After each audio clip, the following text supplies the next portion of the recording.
Écoutez, déjà, le but, c'est de montrer l'unité de l'Europe institutionnelle et continentale auprès de l'Ukraine et de Volodymyr Zelensky. Giorgia Meloni, la première ministre italienne qui vient tout juste de s'entretenir avec le Premier ministre britannique, a dit aussi qu'il fallait retisser les liens avec les États-Unis. Londres véritablement veut du concret pour ce sommet et a donné 3 objectifs. D'abord, renforcer la position de l'Ukraine immédiatement, notamment à travers un soutien militaire continu et puis une pression accrue économique sur la Russie.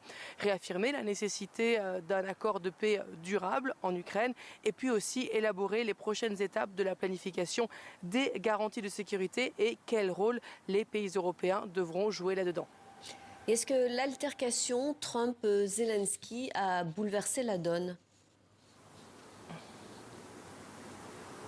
Très clairement, ce sommet devait avoir lieu, mais il a une nouvelle importance depuis cette altercation, ce clash. L'Europe aurait voulu que les États-Unis assurent une couverture aérienne en Ukraine, au cas où les Russes qui auraient signé un cessez-le-feu ne le respectent pas. Donald Trump n'avait jamais été très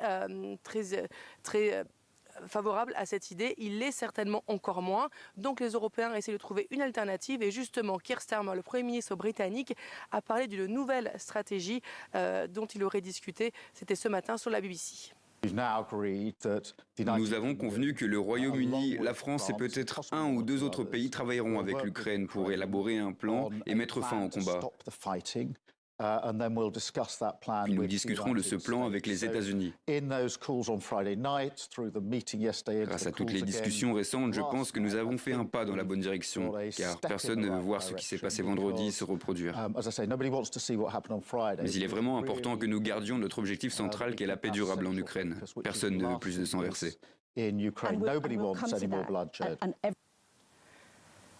Cette nouvelle stratégie, les Européens n'auraient pas pensé à la rechercher et à la présenter aux États-Unis sans ce clash entre Volodymyr Zelensky et le président Trump à Washington la semaine dernière.